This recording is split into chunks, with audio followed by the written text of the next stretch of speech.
Okay.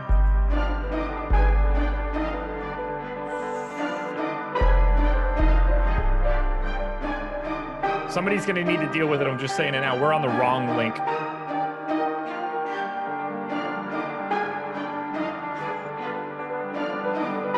And we are live. Welcome to the NBA Strategy Show. It is Friday, February 26th. I am Josh Engleman. I am joined by Greg Ehrenberg. We are brought to you by No House Advantage. Look at me. I'm getting the sponsor right, unlike Laffy, who would normally get that wrong. Also a guy that's not going to get as many Twitter followers as me by the end of this year, but that's neither here nor there. We're here to talk about a giant 9-game slate, but we got to start right here. Greg, how are you? Doing pretty good. Last night's slate went decently for me. A little trigger that I didn't have Howell Neto because I had all the other pieces of the optimal lineup on FanDuel, but Neto is not somebody that occurred to me. But somehow I ended up being like 6% owned, which seemed pretty excessive to me. But there was scoring 1 million fantasy points, and I had all the other pieces pretty much, but not Mr. Howell Neto. I'm guessing his ownership crept up a little bit once the DJ Augustine news came out, and he just became like okay, well, I just have to swap all of this to the only other player that fits here, is my guess. Like, he just sort of picked up that extra 1 or 2%. I should have had more, but I looked at the exposures that came out of my late swaptomizer and immediately thought, well, that's way too much Howell Neto. Why would I want to do that? That paid off in spades. Ultimately, though, how was your slate? It was pretty good. I had I doubled up on DraftKings. I had it was like a 40% ROI on FanDuel, so it was pretty good. It definitely helped on DraftKings that well, for one, like Alec Burks was not all that popular yesterday, and I was taking all kinds of shit because he sucked through 3 quarters, and then the fourth quarter came, and the Kings were like, "Hey, we're not going to guard Alec Burks anymore." And Alec Burks was like, "You know what I'm going to do? I'm going to shoot threes and make them on every possession in the fourth quarter." So Alec Burks scored almost 30 fantasy points in the fourth quarter after doing just shit for the rest of the game. So I was watching the game with a buddy of mine, the Knicks game, and obviously quickly smashed early. And I just wanted him to get to a point where he was essential. He needed like 13 points in the fourth quarter to be like a guy that you pretty much had to have. And it started off okay. And we were looking at the box score, and I'm like, all right, well, this is a good score for Quickly. I can't be mad. As long as he finishes ahead of Burks, I'm fine. And when I looked at it, it was like, oh, Quickly's got 35 fantasy points. Burks has 19 or something. And I was like, oh, okay, I don't even have to look at this. It doesn't matter. And all of a sudden it was just like, pew, 3, 3, 3, 3. And I was like, okay, well, here we go. I'm glad I spoke that into existence. I thought I immediately jinxed myself, but it didn't really matter. I jinxed myself by playing everybody else that I played yesterday. So that was just a complete blast for me. We got a lot to talk about, man. 9 games, a very little amount of value that I'm seeing so far throughout the slate. I'm just ready to dive in. We'll touch on No House Advantage and our schedule, promos, etc. as we move through the show, but I'm ready to kick it off if you are. Yeah, and not only is there not a lot of value, not a whole lot of guys on the injury report outside of the Miami Heat guys. Yeah, it's one of those slate. I mean, it looks a lot like yesterday, only with even more games somehow. It's kind of weird. Yeah, but then, I mean, come an hour from now, it'll be like, oh, well, LeBron James isn't playing or just some other goofy nonsense. Oh, God. That is going to happen too, isn't it? He's going to get arrested eventually, but I'm not actually forecasting that for this slate, but something goofy is going to happen. I thought that you just said he's going to get arrested eventually. Oh, no. I was like, what have you heard that he's like getting himself into? I've always assumed that he's been like a pretty good guy, but then again, we also thought the same thing about Tiger Woods, and look where that got. Anyway, Indiana Pacers at the Boston Celtics. Celtics 3-point favorites, somewhere in a 218 total. We will start on the Indiana side, where Doug McDermott, at 15% ownership on FanDuel, your boy, by the way, is the only guy in double digits in ownership on both FanDuel and DraftKings for the Pacers. Does that seem weird to you? Do you have any interest in anything from Indiana? All right, so talking about Doug McDermott, as the slate stands right now, I understand why he's getting ownership, because the initial build of lineups I did, I got to him around 20%, and the reason is just because what we talked about before, there's no value, and he's relatively cheap on this slate. He didn't get to score fantasy points in the fourth quarter because the Celtics were incapable of scoring buckets against the Hawks, and so Atlanta just ended up winning that game by like 35 or something ridiculous. Boston's been terrible lately, and be impacting the ownership for these guys a little bit when push comes to shove. Like, Jason Tatum was such a popular play last slate. I thought he was a really good option. He just sucked. He couldn't get anything going against Atlanta. Yeah. He is, to me, a little bit too expensive, but not to the point where he's going to be totally left out of my player pool. The power forward options, at least on FanDuel, it's a weak position. It's hard to find a lot of guys to like. And if I'm paying up for somebody as the slate stands right now at power forward on FanDuel, it would be Jason Tatum. So some mild interest in him. Kemba Walker, like you said, I like him on DraftKings with the 6K price. Also, matchup against the Pacers, kind of a neutral one. Not Tice or Tristan Thompson. I think last game, if I remember correctly, Daniel Tice. I don't think he did anything. He No, had it was what bad. was it? What was his final stat line in that game? It was he played 11 minutes, had one block, and no other stats. He had a 7% usage rate. Yeah, it's hard. It's hard for me to figure out the minutes here. I don't think there's any one guy that I really want to hitch my wagon to, and just because of that kind of uncertainty, and also the center position, at least for Tristan Thompson, Robert Williams on DraftKings. There's other guys I'm going to want to get to because I don't feel comfortable enough projecting the minutes where I feel like, hey, I'm definitely confident one of these guys is going to play, like 28 to 30 minutes. You know the question that's about to come. Favorite play on FanDuel, favorite play on DraftKings. Ooh, I guess Doug McDermott on FanDuel and Kemba Walker on DraftKings. Okay. For me, it's Kemba Walker on FanDuel, Kemba Walker on DraftKings. Get excited, everybody. It's Kemba Day. Once again, we're doing it.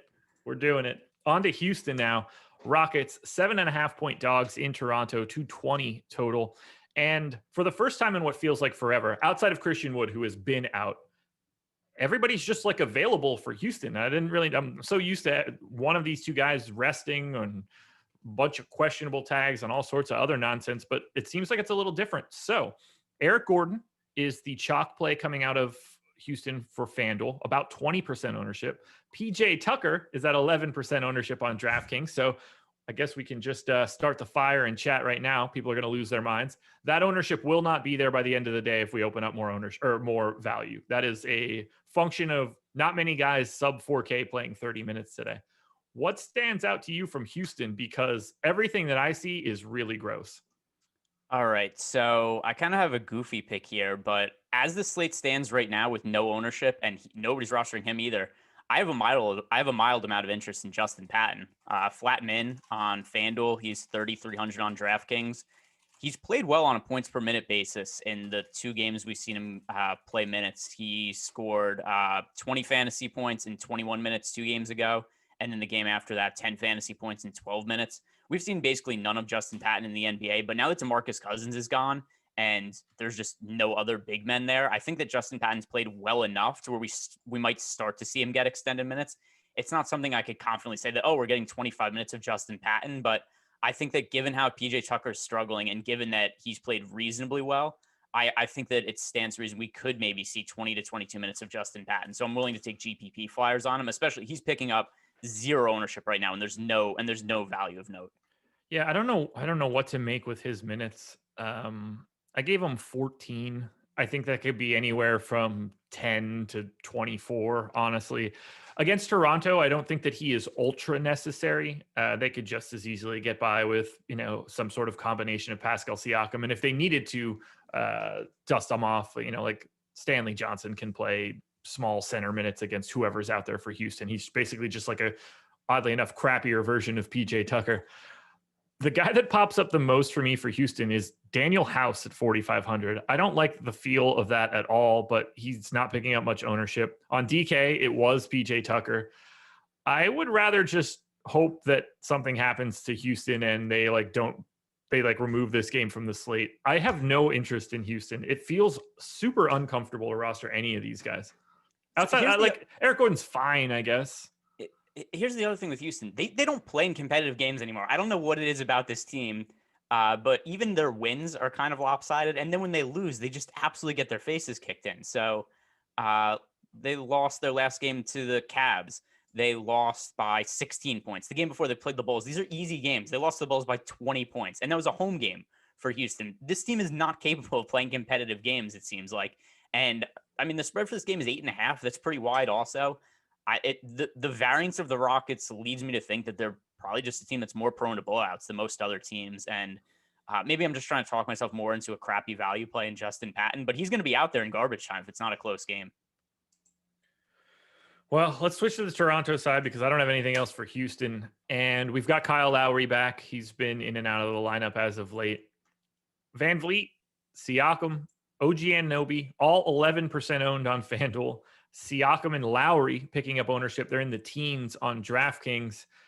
I don't see much separating these guys, but I definitely want to get some Toronto today, whether that's Van Vliet, Siakam, or OG on FanDuel. I think all three guys do look good. I would add Lowry to that mix on DraftKings, a little bit less so on OG, but I'm happy to rotate through the five main guys for the Raptors: Van Vliet, Siakam, Lowry, Anunoby, and Norm Powell. How are you feeling about Toronto against Houston? And did I miss anybody? Is it a Boucher day by any chance? So I would like it to be a Boucher day, except the minutes just haven't been there for him recently. If you look at the last handful of games, Chris Boucher's minutes. The other thing also is that Aaron Baines is starting to get healthier, and I think that that's also hurting Boucher's minutes. But the last 5 games, 22 minutes, 22, 25, 23, and 18 for Chris Boucher. So if he was to get bigger minutes, I would like him, except it just seems that Nick Nurse doesn't really like to play him bigger minutes. So not somebody that's going to be on my player pool as of now unless something changes. As for the guys like Van Vliet, Siakam, the issue is that they're still pretty expensive. Their price tags went up when Kyle Lowry was out. So as just points per dollar plays, they don't come out especially well for me. Siakam is at 8,800 on FanDuel now. Before Lowry got hurt, he was 8,500. And then Fred Van Vliet, he was also in the 7K range the last time we saw the last time that Kyle Lowry was there. So we've had price ups on both Siakam and Van Vliet, and they don't come out as especially great points per dollar plays. I don't think they're great values. So not guys I'm going to be targeting primarily either. It's just the inverse situation we look for in value. A key player is coming back from injury, and everybody's been priced up.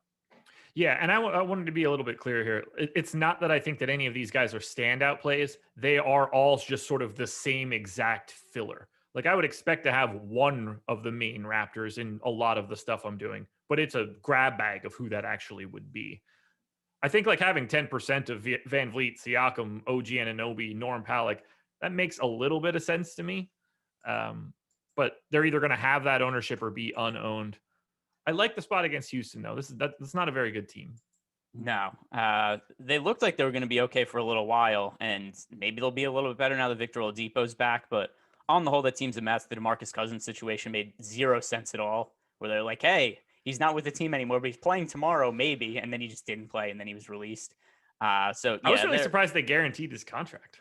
Yeah, supposedly that was a PR move because he's popular amongst the players. But I mean, whatever, especially because Fertitta is like the cheapest owner in the league. That's why I thought it was crazy. Like, I can understand doing it if, you're fine. It's not really affecting your financials. You're just, building goodwill to that agent and whatever. But yeah, Tillman Fertitta is not a guy that's looking to like sling around extra bucks. I'm surprised he didn't pay it off in like coupons to his restaurants or something.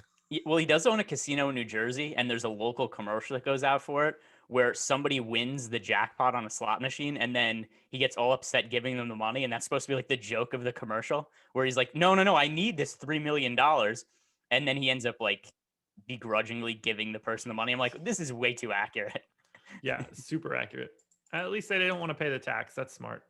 Moving it on to, I missed it. Favorite play in this game, FanDuel and DraftKings. Ooh. Got to be better, Josh.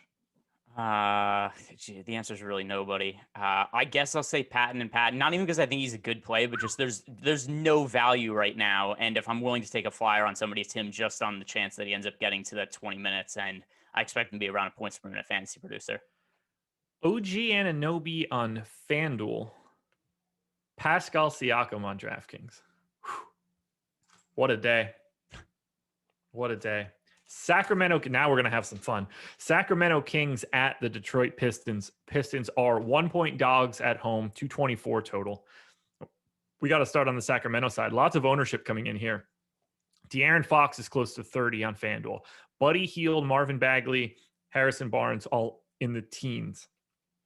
De'Aaron Fox is close to 30% on DraftKings. Harrison Barnes is at 22%. Halliburton, Hield, Bagley, and Holmes all in the 10 to 12% range. So a ton of ownership is coming into Sacramento. Obviously a fantastic matchup against the Pistons. How are you feeling about the Kings? How did De'Aaron Fox not have more ownership last night? No Like idea. De'Aaron Fox was not a popular play at all. And so I loved Fox yesterday, but his ownership was projecting to get so high as we got close to lock that I started to take him down a little bit in my lineups. That I was like, and then when the slate starts, I look at the exposures for the players, like the field roster, De'Aaron Fox, like 14%. That seemed crazy to me at that price in that spot. But either way, De'Aaron Fox sub 8K, basically in any matchup, sub 8K De'Aaron Fox is something that's of a ton of interest to me. And now he gets a much better matchup against the Pistons than he had last night against the Knicks.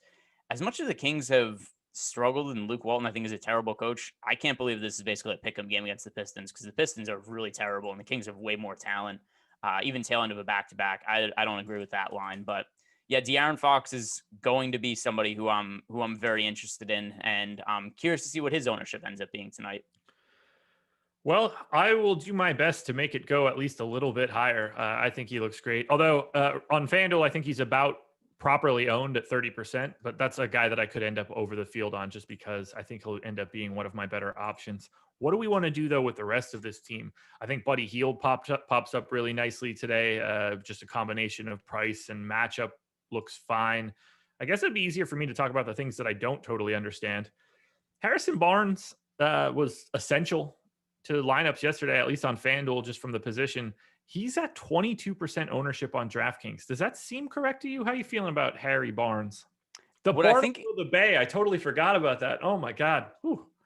So what I think is weird about Barnes is that he's really popular on DraftKings and not really that popular on FanDuel. I mean, he's still picking up some ownership. He's 14% is the current ownership we have on him, but small forward's a tough position to fill on FanDuel. So at his price point, kind of in the mid-range, I figured that he'd be more of a popular target, and he's not, but he is on DraftKings. I think that he's probably a little bit under-owned on FanDuel and a little bit over-owned on DraftKings. I agree with you on Buddy Hield also. I think that he's somebody who looks pretty good, particularly his 5,700 price on FanDuel. He absolutely sucked yesterday, except still I mean, the Knicks are like a kind of tough matchup for fantasy purposes.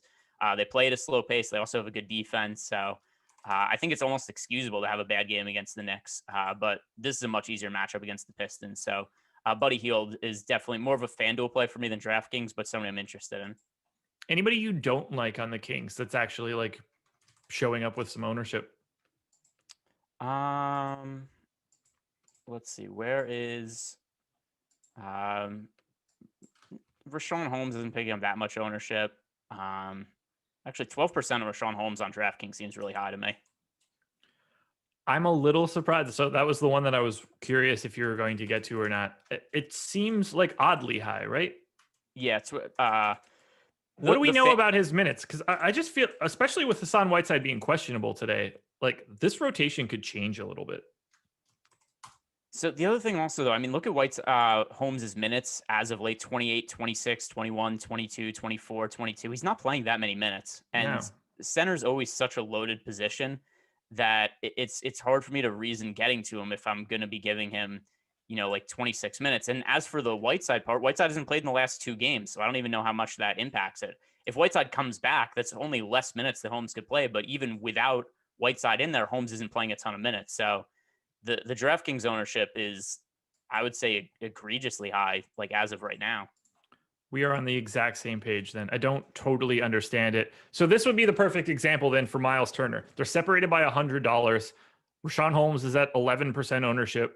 I would rather just take whatever the public is doing with Rashawn Holmes and give it to Miles Turner.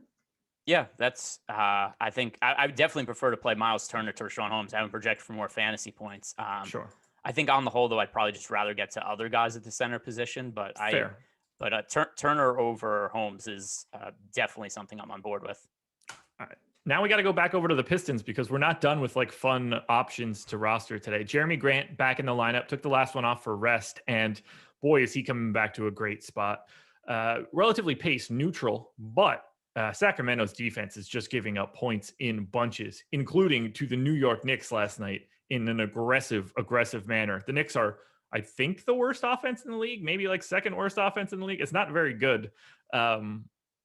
This could be a great spot for the Pistons. So once again, I'm going to be jamming Jeremy Grant into everything. I like Sadiq Bey for 5,100 on FanDuel. He's also picking up quite a bit of ownership. And then on DraftKings, I think that like pretty much everybody that's going to get at least a little bit of run is underpriced here or underrepresented. Josh Jackson, no ownership. I'd like to have at least a little bit against Sacramento. We could talk about Saban Lee at 4,300 now. I don't think that that's going to be as appealing as it's been, but again, we don't have much value. Maybe he sees additional minutes. Do we go to Dennis Smith Jr.? How do you feel about Mason Plumlee? Detroit's a weird one today. So there's something else we have to mention. Sadiq Bey's questionable. He has an ankle injury, and that's going to have a whole lot of implications on the Pistons. If he's out, maybe they go to Josh Jackson. The thing that's been weird about Josh Jackson, though, is even though he's been playing well, there seems to be some kind of hesitancy to give him big minutes. Like he was maybe their best player last game. He had a 31% usage rate, ended up scoring 25 points. He only played 29 minutes. So it's weird that they're kind of capping Josh Jackson's minutes. It seems like he's earned himself more playing time, especially on a team that isn't going anywhere at this point. So Josh Jackson, it's going to be hard for me to give him a massive amount of minutes, but still, I think that he would make sense if Sadiq Bey is out. Something else, and by the way, I agree with you. I think Jeremy Grant, as of now, is the best play on the team. Something else, though, that was interesting. Last game, 26 minutes for Dennis Smith Jr., 22 minutes for Saban Lee. So I think that's been their goal. I think just Dennis Smith Jr. just sucks a lot. I don't think this team has a goal. I just think they go out there and play bad. I think they just roll the ball out and they're just like, whatever happens, happens. I don't even think they're aware of how many minutes Saban Lee and Dennis Smith Jr. are playing. Like it made the lost episode. They traded for Dennis Smith Jr. and then they started him the first game. He played like 18 minutes and Saban Lee played the rest of the point guard minutes, and it just made no sense. But 26 minutes for Dennis Smith Jr. last game compared to the 22 for Saban Lee. I don't know if that holds, except I kind of like Dennis Smith Jr. right now as a cheapish option. He is 4,900 on FanDuel, 4,600 on DraftKings, picking up no ownership right now. And I think there's a chance that the way the minutes have gone, if Dennis Smith also, he's played decently the last couple of games. If he's going to come out and start well, he gets the first crack at the point guard minutes. If he plays well, I assume they're going to keep giving him the lion's share of the minutes because there's no reason to take him out 5 minutes into the game if he's going well. So I think there's a chance for him at a cheap price in a favorable matchup to have an okay fantasy game, especially if this holds where he just has no ownership. Yeah, it is kind of wacky. 4,900 on FanDuel for Smith, 4,600 on DK. Did you run through any minutes yet today? Do you have a feel for what you're expecting for tonight? So I'm just going to give 24 minutes to Dennis Smith and 24 for Saban Lee. They haven't been sharing the court, and it looks like the point guard minutes are going to be split. And I think that's the prudent way to go about approaching it because it could go either way. I wouldn't be surprised if it's, again, Dennis Smith plays 26 and we get 22 from Saban Lee. It could even be a 28-20 split in favor of either guy. So I think 24-24 is a reasonable way to look at it. Well, that's exciting. I went with, drum roll, 24. So we're on the exact same page. I didn't really know what else to do. I wasn't really comfortable with guessing on anything else there. All I know is I want to play a lot of Jeremy Grant. Normally, I feel like I'm on an island when I say that, but for at least today specifically, I think it's just a fantastic play and you can't really get away from it.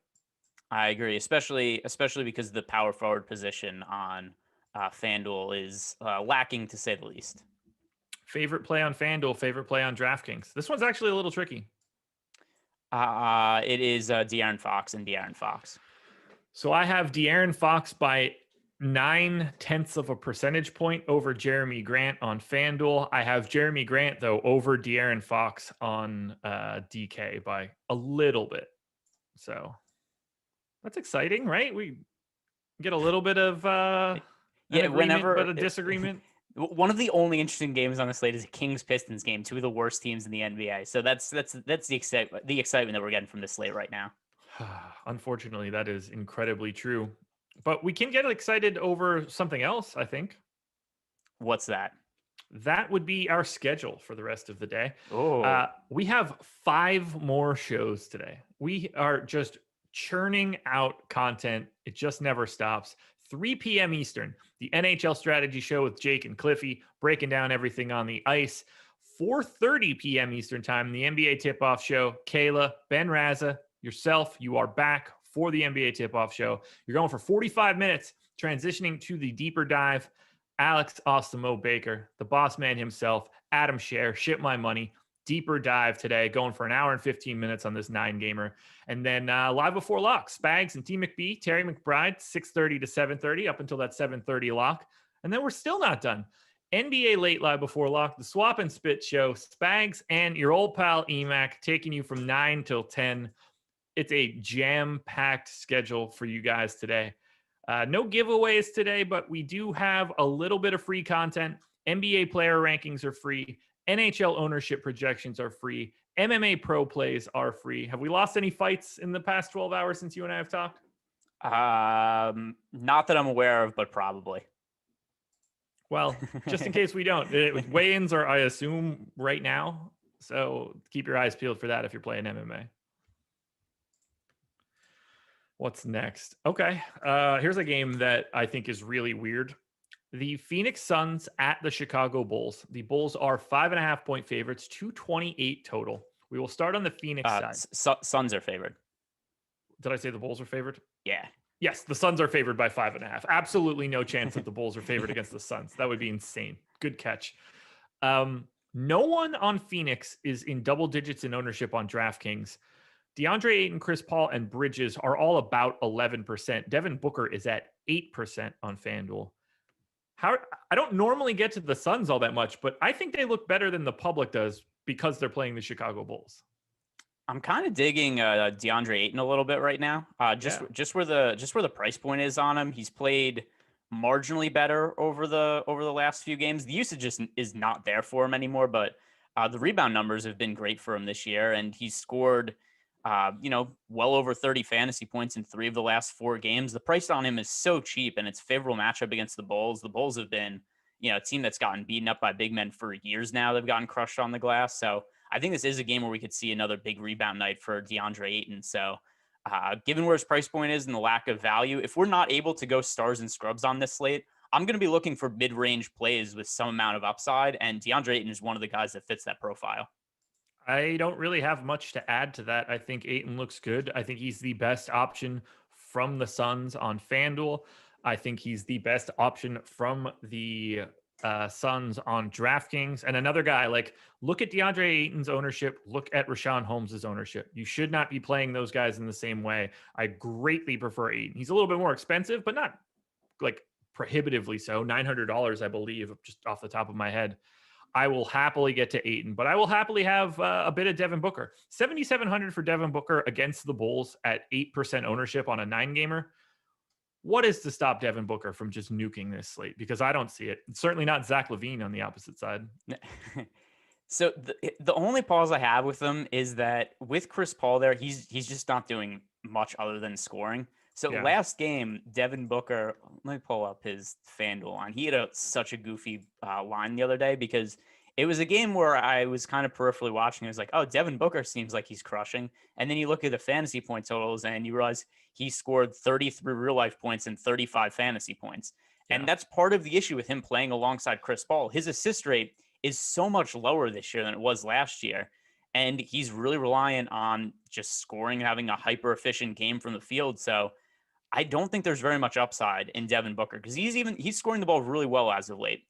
33 points, 34 points in the last couple of games. His usage is up. He's had a usage rate over 30% in 5 consecutive games, and none of them have been exceptional fantasy nights.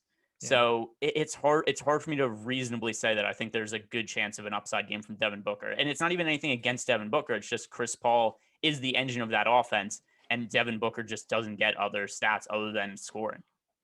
Okay, so him at 7,700.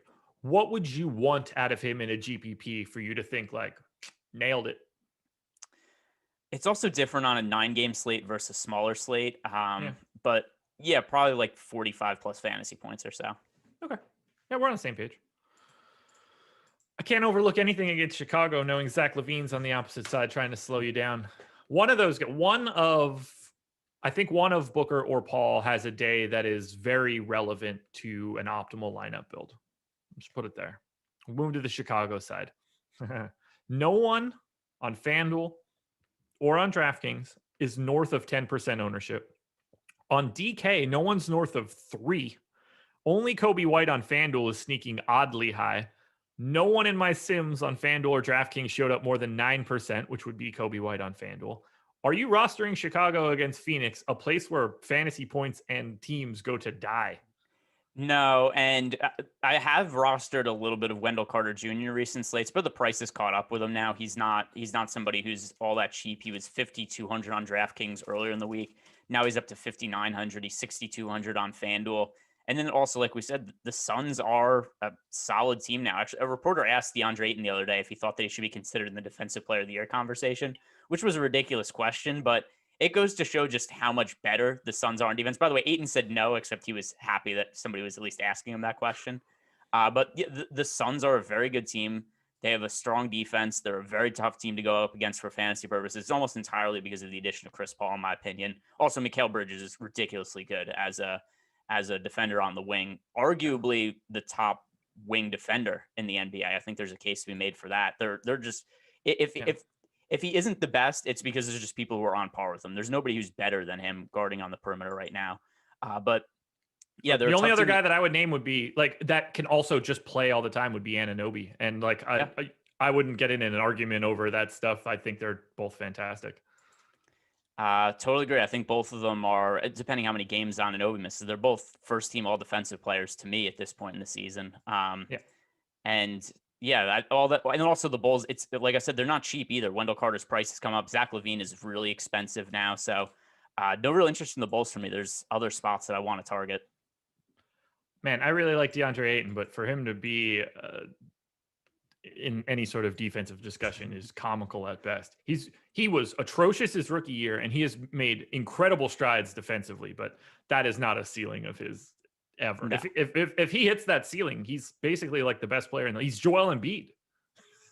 Well, I mean, like he's not there in offense, but like to get to that point in time, like that's the sort of body and like skill set he's going to end up having at that point.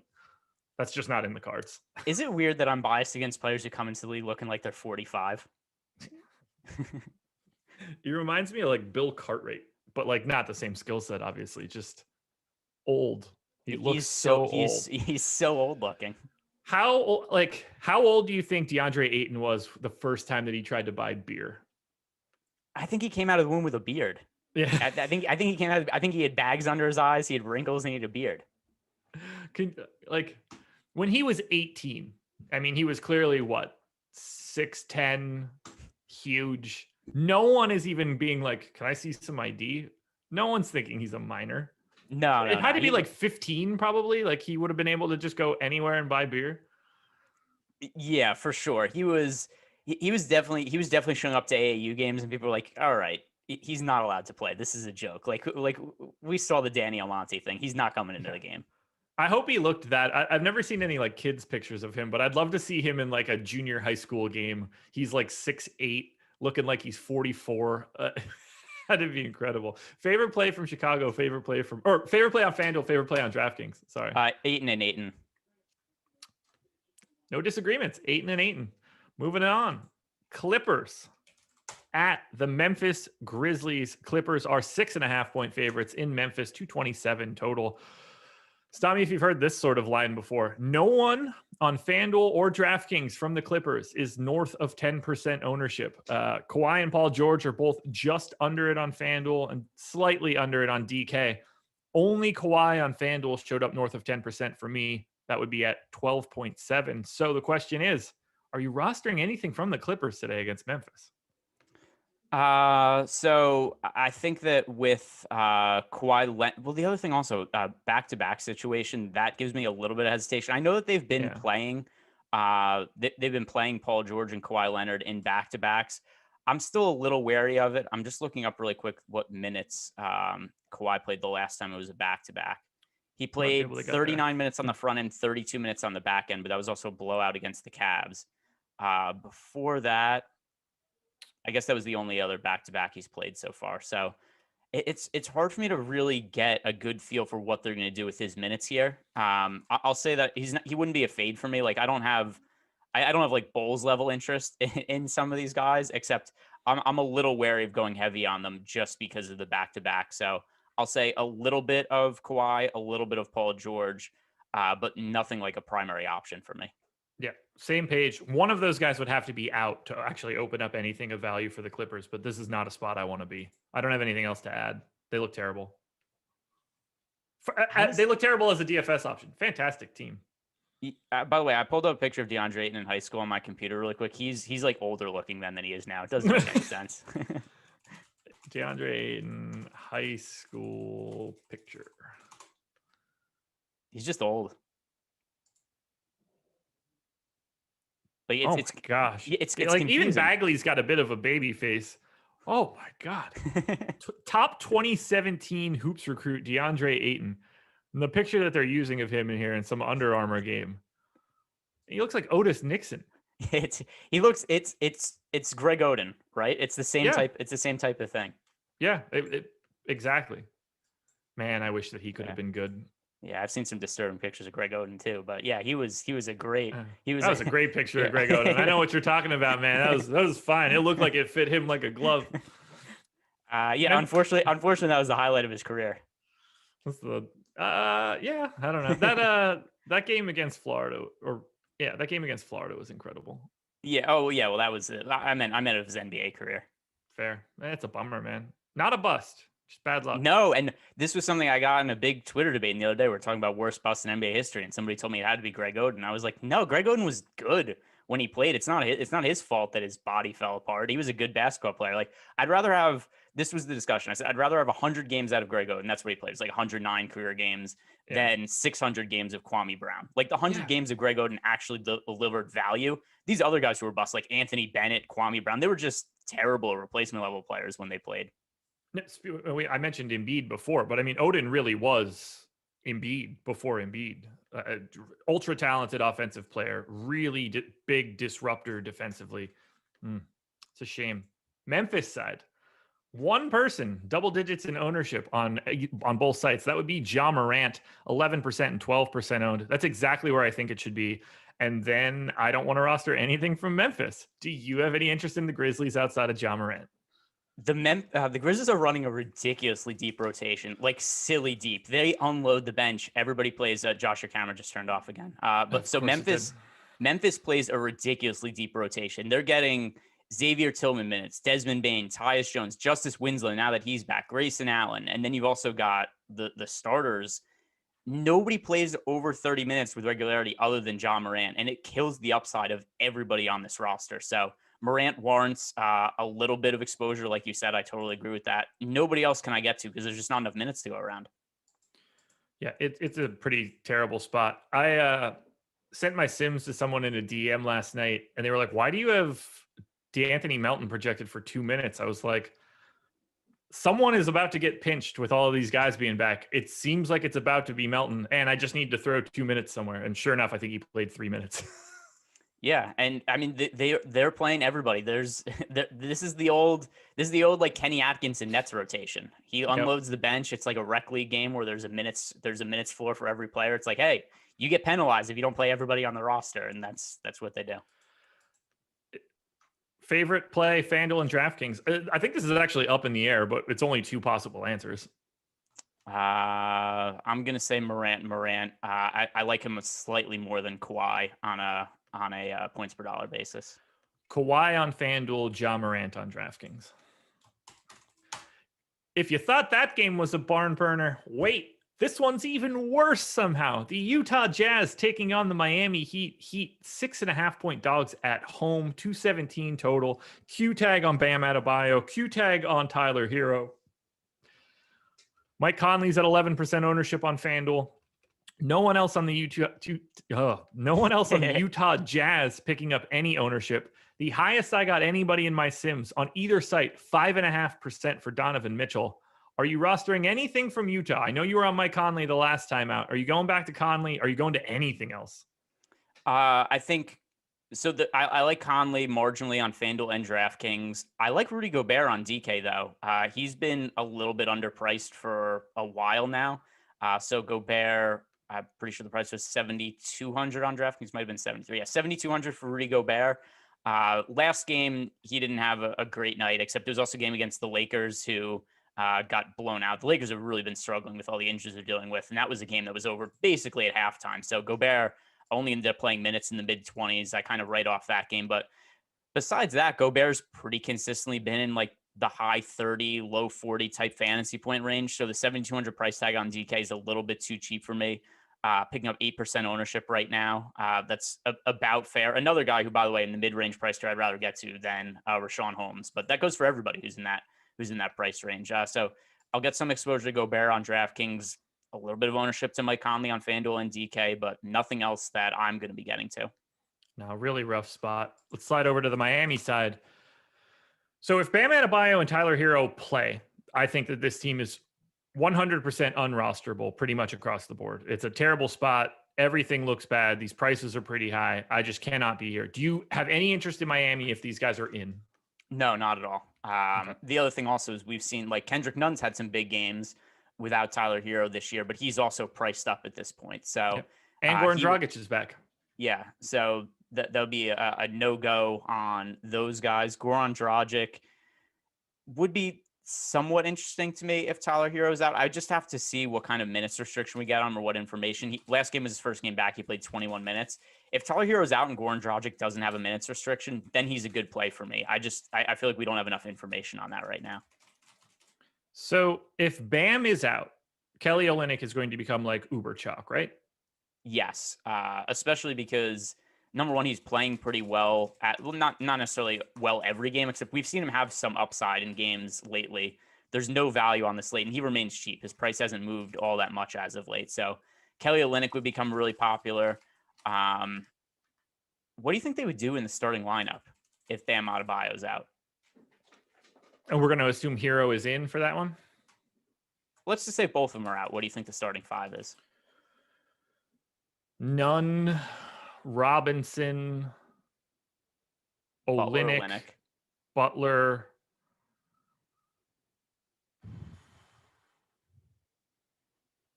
That fifth person could be anybody. It truly could. Max Strus. I don't know. Gabe Vincent. Yeah, I think Precious is a viable value option if Adebayo and Hero are both out. Yeah, I mean, he's basically outside of this last game, he's splitting 48 minutes with Bam. I assume that Precious would then get into like the 20 to 22 range in that case. I don't think that he just immediately gets left to go crazy. Flat minimum on both sides. Definitely a guy that we need to talk about. But right now, I don't think that Miami is even possible to like discuss. They look terrible. Yeah, I agree. But if guys are out, there's no value on the slate, so it would open up. Precious this year averaging 13 fantasy points per game in about 14 minutes. So if we were able to give him 26 or so minutes, which I think is reasonable if guys are out, then he becomes a really strong value play. Favorite play in the game? I don't even have an answer. Conley and Conley. My technical answer is Bam Adebayo if he is in, and Royce O'Neal on DraftKings. But my real answer is don't play anyone from this game. That's where I'm landing. All right, we've got three more games. Go ahead. I'm actually going to be rostering Mike Conley. But the Heat players, unless there's injuries, I'm going to get zero exposure to them. There we go. Got to talk a little bit about No House Advantage right now. They are the presenting sponsor of this show, and it's a very different DFS space. We're not really worried about fantasy points at all. There are no fantasy points to worry about. We're picking player props. So, for example, you could be selecting Mike Conley assists over under. I'm picking a number 6.5. It's probably under that, but I don't know. You rank the props that you select on a confidence interval. So maybe your favorite one gets worth 8 points. Your second favorite one is worth 7, 6, 5, 4, 3, 2, 1, all the way down the list. You're trying to accumulate the most points by getting your props correct. And that is a very different mechanism than you normally see in this fantasy space. You can download the app, use the promo code Awesemo, and get a first match deposit bonus of up to $20 if you're interested. We have a ton of No House Advantage content on the site, including free optimal lineups and free No House Advantage projections. Always. That just exists. If you want to try to build up a bankroll, if you're really trying to grind it out right now, this is the perfect opportunity for you. We are providing everything that you can need for No House Advantage. It's possible that you'll see some overlay in these contests, and we have a deposit bonus code that you can get even free money on the top. I would be very surprised if this doesn't go well for you out of the gate. Can't guarantee anything, but this is as good of a setup as you're going to find. Highly recommend you guys check out all of the stuff that we have on the website for No House Advantage. And again, Awesemo is the promo code AWESEMO when signing up at No House Advantage. Get yourself a $20 first match deposit.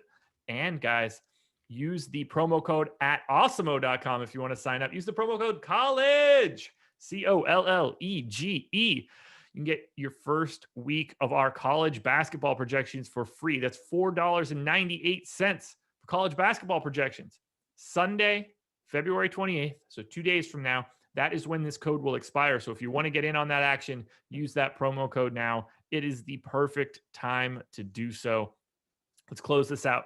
3 games. First one up, the Atlanta Hawks at the Oklahoma City Thunder. Hawks, 3.5-point favorites in OKC, 223 total.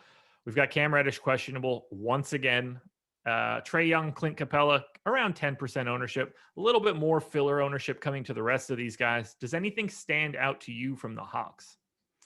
So we have to talk about Danilo Gallinari because he scored all of the points last game. That game against that game against the Celtics where Gallinari, who, by the way, Gallinari is somebody who, I don't know if you remember this, but we were doing live before lock that night, and John Collins was questionable to play. And right before the show starts, or like right at the onset of the show, John Collins gets ruled in, and you said, does this change anything for you? And I said, it's a relief because I don't have to roster crappy Danilo Gallinari now.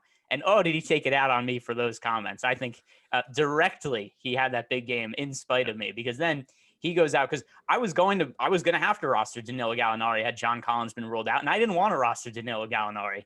And then because I've rostered him other times this year, and it's gone terribly every time so far. Or at best, he scored like 19 fantasy points at around min price. And yeah, he made every single shot that he took. He hit like 8 threes in a span of like 5 minutes or something like that. He was 10 for 12 from 3 for the game. And not something I think is sustainable whatsoever. Not something I see as sustainable whatsoever. He has not played well. His price has gone up a whole bunch from last game. And now we've got, so like his DraftKings price is $5,900. That's right in line with where it was basically all of last season. So if we think that he's just totally flipped the script and now it's like, hey, everything's good, we've got prime Gallinari back again, then the price is fair. If he is not the same player from last year, which I don't think he is, then it is a little bit of an overprice, which is the case for me. So Danilo Gallinari, I assume that people are going to be curious about him just because he was so good last game, but that was such an outlier performance in my opinion. Yeah. And I'm assuming Reddish is in here now, so that makes it even more muted. But even if Reddish ends up out, I don't get the sense that I'll be going to too much Gallo. More so on DraftKings than FanDuel. FanDuel at $5,900 is just going to be a price I can't get to. Trae Young, Clint Capella. Clint Capella going up against Oklahoma City, an Oklahoma City team that will not have Al Horford today or Hamidou Diallo, but I don't think the Diallo piece is all that important. No. No, it was at one point. Oh, no, you're saying not important for Hamidou Diallo. Yeah, Thoughts on Capella, though, with Oklahoma City only having Isaiah Roby and Mike Muscala to trot out there? Yeah, I have Capella projected for over 40 fantasy points right now. And the other thing to consider, too, is, like you said, I mean, this is a matchup way easier than we're even used to seeing going up against OKC. There's nobody to match up against Capella. Like Capella, your camera went off again. Capella could easily have, not easily, but it wouldn't shock me if Capella has 20 rebounds in this game. Yeah, he can really dominate the glass here. I think it's a really nice high upside spot for Capella. Trae Young is just like a guy to me, though, today. I'll probably have like 10%, and it won't be all that interesting. Yeah, I mean, I liked him a whole bunch last slate when we had him projected for 4% ownership, and there was a whole bunch of guys to pay off, and it looked like it was going to go really well until the Celtics were not able to score the basketball. But Trae Young, yeah, the ownership's gone up now. He's played really well over the last like 5 or 6 games now. His usage is up, his fantasy production is up. Usage for Trae Young over his last 5 games, 41%, 29, 35, 42, 37. So team is taking a little bit of a skid, and it looks like Trae Young's putting them on his back. He's making more of an effort to get shots up, and that is all positive things for his fantasy value. Over the past month, Trae Young averaging the same fantasy points per minute as LeBron James. He's been good. 1.33. On the Oklahoma City side, though, as I mentioned, no Al Horford. No Hamidou Diallo. So we found the one spot that there actually is some value on the slate, but it's not even just that. Shai Gilgeous-Alexander is 8K on FanDuel, 8,800 on DraftKings. He's projected for 45% ownership on FanDuel. Isaiah Roby, the likely starting center for Oklahoma City, projected for 43% ownership on FanDuel. Darius Baisley, Lou Dort, Maladon, all in double digits. On DraftKings, buckle up. SGA, Baisley, Roby, Dort, Maladon, Muscala, Justin Jackson, and Kenrich Williams, all north of 14% ownership. Actually, sorry, Justin Jackson's at 12, all in double digits, all the way up to mid 20s. This entire Oklahoma City team is the clear-cut most owned team on the slate. We need to break it all down. I think they're getting pretty significantly over-owned down the line, but SGA, without question, got to have them on FanDuel. Oh, especially in cash games. Like cash games, SGA is, I know people ask, who's the first player I should roster? It doesn't really matter which order you put him in, but SGA is the guy who I would answer with who's the first guy you should put into a FanDuel cash game. It is SGA. Price is too cheap on FanDuel. I don't know why they just nerfed his price a bunch week ago. They put him down to like 7,500 out of nowhere. It's up to 8,000 now. It's still cheaper than where he was at a couple of weeks ago. So SGA, just on a points per dollar basis, one of the top plays on FanDuel. So no issues with him. Really favorable matchup going up against the Hawks.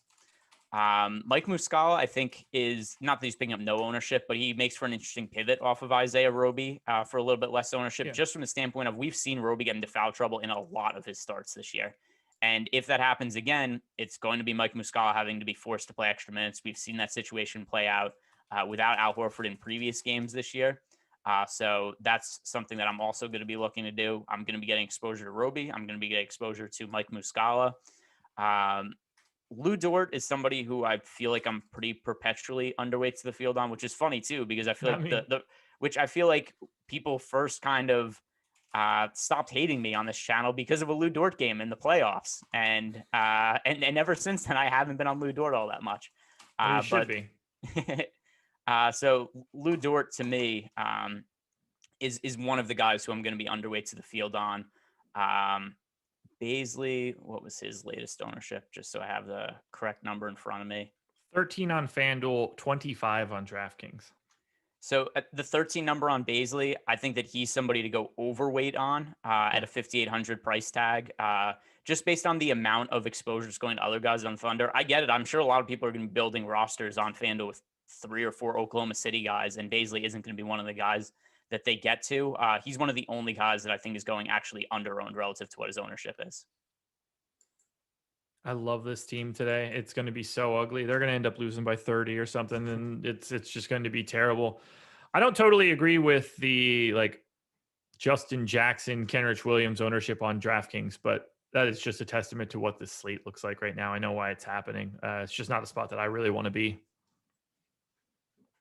Yeah, that's totally. I mean, like Kenrich Williams, nearly 30% ownership. That's always going to seem crazy. Justin Jackson, his ownership is also what was his number on DraftKings? It was. Do you have it in front of you? Justin Jackson on DraftKings, 12.5. Okay, that's a little more reasonable, but I also don't have a project to play a ton of minutes. But 30% for Kenrich Williams is egregiously high. Yeah, that'll all come down to basically nothing, if I had to guess. One thing I do want to mention for Oklahoma City, not that it matters, but Ty Jerome has been called up from the G League. He is active now, so it's possible he sees some minutes. Favorite play on FanDuel, favorite play on DraftKings? That is going to be SGA and SGA. So I actually think that it's Isaiah Roby on FanDuel over SGA, but splitting hairs here. These two guys are 90th percentile outcomes for today, like both of them. On DraftKings, it is actually Darius Baisley at 5,200. But I just like a lot of OKC. And that's not to say, I love Shai today, but it's neither here nor there. 2 games to go. Let's close this out. Charlotte Hornets at the Golden State Warriors. Warriors are 6.5-point favorites at home, 231 total. Same as usual for the Hornets, still no Devontae Graham. So we've got $7,600 LaMelo Ball picking up a ton of ownership on FanDuel. I totally agree with it. He was my number one contender on FanDuel. Rozier, Hayward, Washington, and Zeller all in double digits in ownership on FanDuel. Q tag on Cody Zeller, by the way, something we need to pay attention to. Gordon Hayward is at 20% ownership on DraftKings, where he's only 6,700. LaMelo significantly more expensive on DK in comparison to his FanDuel price. How are you feeling about the Hornets? Big time pace up spot against the Warriors. Yeah, so let's talk about Cody Zeller for a second, the questionable tag. He gets banged up a whole bunch, and no real evidence of this other than just a gut feeling. But it seems to me more often than not when he's listed as questionable, he ends up getting ruled out just because he gets banged up so often. They do what they can to try to keep him healthy. If he is out, Bismack Biyombo becomes one of the better value plays on the slate. Biyombo, I assume that he would end up starting, and we've seen him make a handful of starts this year. As a starter, he is playing 27 minutes per game, averaging 23 fantasy points. I would like him getting a start. He is cheap on both FanDuel and DraftKings. Biyombo is the flat min on FanDuel, and on DK, he is 3,300. But that is a price tag where I would be projecting him for over 20 fantasy points. Definitely be somebody to roster on both sites, especially considering the lack of value on the slate. Totally agree with you on LaMelo Ball, more of a FanDuel specific play than DraftKings, and then Gordon Hayward, interest in him on both FanDuel and DK. Yeah, absolutely. Charlotte team looks really good. This Warriors matchup is perfectly set up for them. It's kind of the opposite feeling for me on Golden State. Steph Curry is at 16% ownership on FanDuel, 20 on DK. I like him a little bit. I don't like him that much. I don't like anybody on Golden State other than that. No one in my sim showed up more than 9% on either FanDuel or DK. They basically play four guys north of 30 minutes, and then every single other person that has a Warriors jersey gets to play between 10 and 18 minutes. So what are you doing with the Warriors against the Hornets? All right. So Steph Curry as a pay-up option, I think makes a little more sense on DraftKings than FanDuel. Now that we've seen the price on Curry dip below 10K, we now have Steph Curry and Trae Young, who are priced around the same. And it's been for a long time where I've been like, hey, I kind of prefer Trae Young to Steph Curry for the last few slates just because Trae Young's been so much cheaper than Curry. But now that it's kind of been flipped and we have Curry a little cheaper than Trae Young on DK, I like Steph Curry more comparing the two. Other guys, Draymond Green, also more of a DraftKings specific play than FanDuel. Draymond, who is currently at 7,300 on FanDuel, but he's 6,900 on DK. I was a little concerned about the assist rate for Draymond Green, oddly, with Kevin Looney and James Wiseman coming back, just because the way that we've seen the Warriors operate their offense over the last couple of weeks. He's been the primary center, and they've run the offense through him. And I was a little concerned, like, are they still going to run their plays the same way and their offense the same now that they have those big men back? But the last two games, 11 assists and 12 assists for Draymond Green. Not a concern for me, but his price has gone down the last couple of games. So Draymond Green, somebody more so on DraftKings, but I'm going to be getting exposure to him as well. Favorite play on FanDuel, favorite play on DraftKings? On FanDuel, it is LaMelo Ball, and on DraftKings, Steph Curry. LaMelo Ball, very clearly the answer here. I don't think it's possible to have a different answer.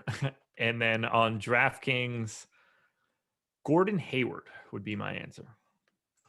Fun stuff. Closing it out now, the other late night hammer. And you could watch EMAC and Spags at 9 o'clock break down these two games. Portland at LA, the Lakers, that is. Lakers 5.5 point favorites, 222 total. Portland actually is like their normal rotation as of late. Don't really have any other additional news. Enes Kanter picking up a ton of ownership on FanDuel where he's just 6,300. I completely agree with it. It was one of my favorite plays on the Contenders videos. Dame Lillard, about 15% owned on both sites. Totally agree with that. I think you can get to a little bit of Trent, Covington, Melo. All looks okay here today. How are you feeling about Portland? Normally a tough spot against the Lakers, but a little bit of a different defense when Anthony Davis isn't out there. Yeah, the Lakers I can't believe the Lakers are still favored in games. I feel like it's been 2 weeks since they've covered a game against the spread. They're just getting their faces kicked in. Speaking of, for the Lakers, looks like Schroeder is back, by the way. Still no Anthony Davis, though. So right. Still an issue for them. I mean, Schroeder being back is going to help their offense. I think the Lakers off the top of my head of the worst offensive rating in the league ever since Anthony Davis went down. That might have just been ever since Dennis Schroeder went out. But yeah, they're struggling big time. Here's the one issue I have with Dame is just where his price is at. I prefer Steph Curry. I prefer Trae Young for cheaper prices, especially on a slate that is so price sensitive right now. It's really hard to find value, and those extra few $100s of salary, I think, is going to matter a good deal. So Damian Lillard, at least in my initial builds, not somebody I'm really getting to. I agree with you. Enes Kanter on FanDuel looks like one of the better center plays. As for the other peripheral guys, though, nobody that I really have that much interest in. It's just kind of been spread out minutes in production. Then we got the Lakers side. LeBron James on FanDuel is at 28% ownership. To me, that feels pretty high. On the DK side, both LeBron at 14%, which also feels really high, and Markieff Morris, 11% owned at 3,100, are the only people pulling any ownership whatsoever from the Lakers. How do you feel about that ownership on LeBron, and how do you feel about LeBron in general? And what do you think the starting lineup looks like for the Lakers? They switched it up their last time out. Talen Horton-Tucker and Markieff Morris saw entry into the lineup. I feel like we'd be back to Kuzma today, but I don't really know. Yeah, so I assume that they go to LeBron, Schroeder, Kuzma, Gasol, and KCP. That is my guess as of right now. But yeah, I mean, they went with such a bizarre starting lineup last game that was just outside of the box. But the reason I think they did that is because obviously, number one, they didn't have Dennis Schroeder, but number two, they've been struggling so much lately that I think they were just trying to do anything they could to mix it up, and it did not matter. They got absolutely massacred by the Jazz. It was not a competitive game whatsoever. So now that Schroeder's back, I think they go back to their normal starting lineup, sans Anthony Davis, and they just say, hey, we have our change here now that Dennis Schroeder's back. So that's what I expect the starting lineup to be. I'm curious to see if there's any minutes restriction on Dennis Schroeder. Right now, 5,700 on FanDuel, picking up 0 ownership. On DraftKings, Dennis Schroeder is 5,900, picking up 0 ownership. If Dennis Schroeder is going to pick up no ownership heading into, he's sub 1% owned on both sites. Obviously, the risk here coming back from a few game layoff, he could have a minutes restriction. If there's no minutes restriction and there's no ownership, then I think that he's a pretty strong GPP play. That's all I've got here, guys. We are done Portland, LA. So final question, favorite play on FanDuel, favorite play on DraftKings? On FanDuel, it is Enes Kanter. And on DraftKings, I'm going to say Dennis Schroeder, assuming no minutes restriction. Kanter on FanDuel, Damian Lillard on DraftKings. And that will do it. Do you have any final thoughts on this slate as a whole before we get out of here?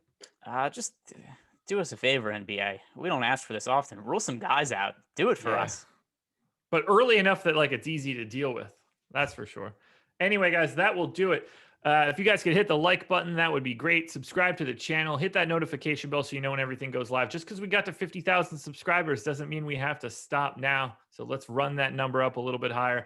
Follow Greg and I on Twitter, specifically me, so that I can beat Lofty, but bring Greg along for the ride as well. Follow at Awesemo_com. Do all that good stuff. Good luck tonight, everybody. Have a fantastic weekend.